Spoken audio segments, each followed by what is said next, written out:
very difficult in a lot of instances for people who are not good, not comfortable at selling, to hire salespeople because they're sitting across the table from a salesperson who's selling you on the idea of hiring you,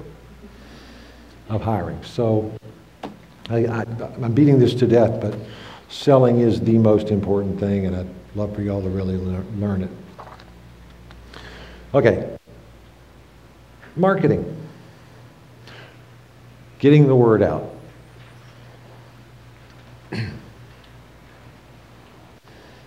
Now, we got 2011 here now. If you're planning on making any sort of changes to your marketing, if you're going to think about going in different directions, I want you to take a time out and back up for a minute. And again, this is something that you as an owner can do with your manager or with your husband. You don't want to do this alone. You want to look at your business.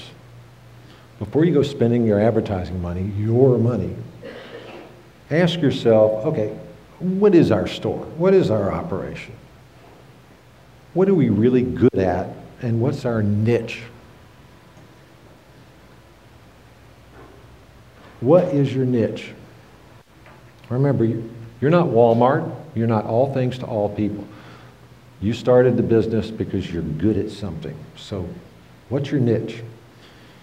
Now, when you feel comfortable with, okay, this is what we do, this is what we should do, who are you selling to? That's your next question. Who are your customers? Who are your target customers? If you're going to spend advertising dollars, this is the most important question you can ask yourself. Who do I target? If you're a gift shop, if you work with wedding people, maybe your targets are women, brides. Who is your target market?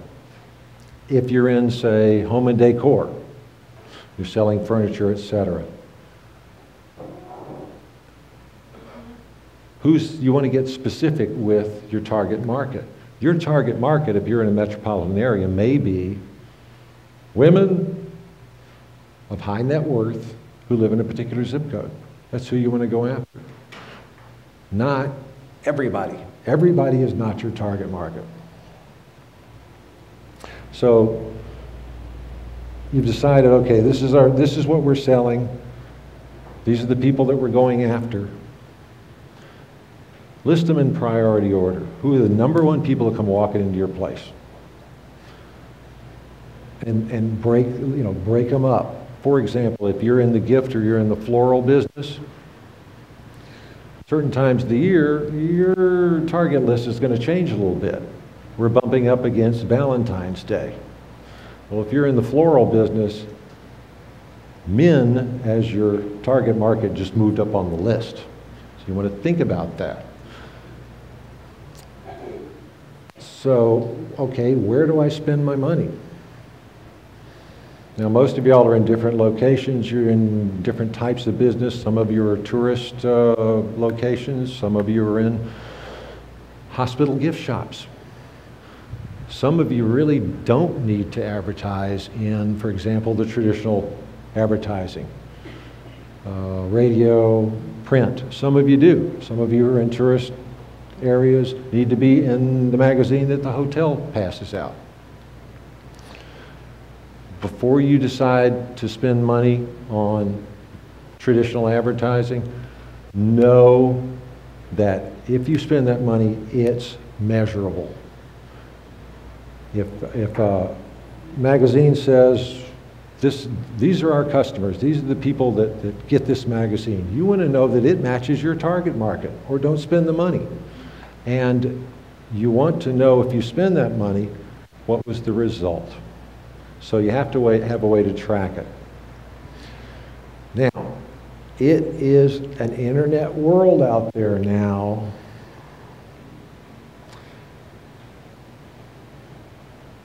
Folks are getting inundated with information from the internet.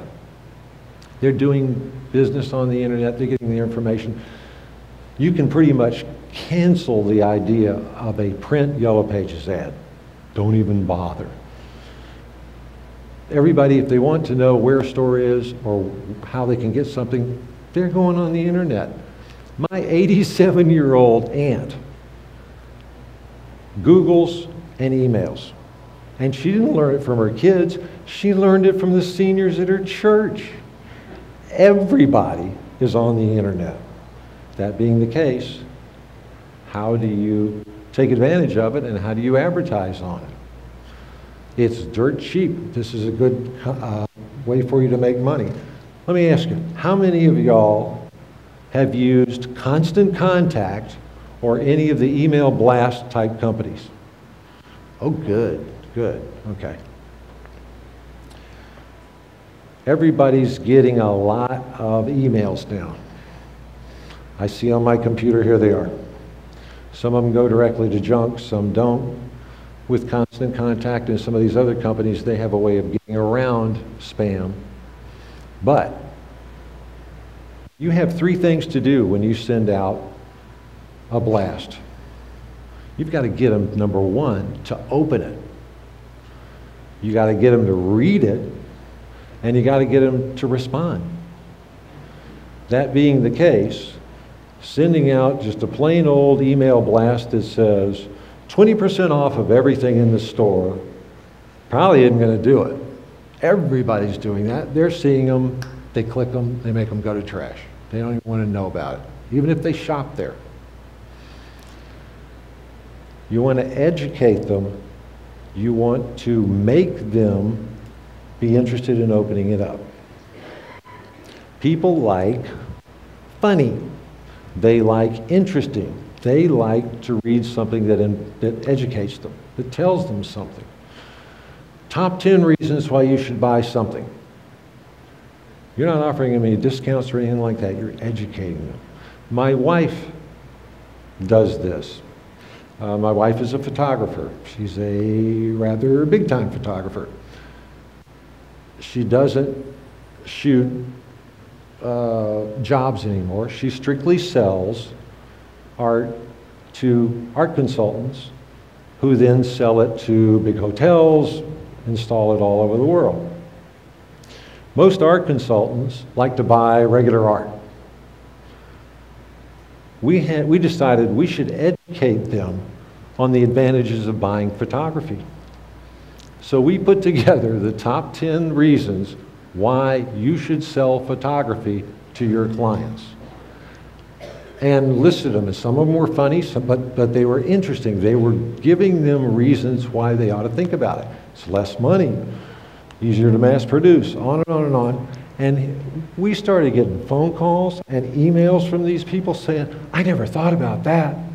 Wow, great idea, great. Send me your website, et cetera, and educating them, not just offering them something, increased her business. So, communicating electronically with your customers is the way of the future. It's happening, and it's happening fast. So, no matter who you're doing business with, who comes in your store, who you connect with, get their email address. Everybody's got one now. Get it and figure out a way to, if they're at your cash register, get them to fill out a sheet of paper. Get them to just write down their email address and think up reasons for them to do it. And let them know, look, you're not going to inundate them with a bunch of emails. But get it. Now you've got them. And you know they're a woman, you know who they are. You can make a note. This person is now going on this target list. This is a past customer. Okay?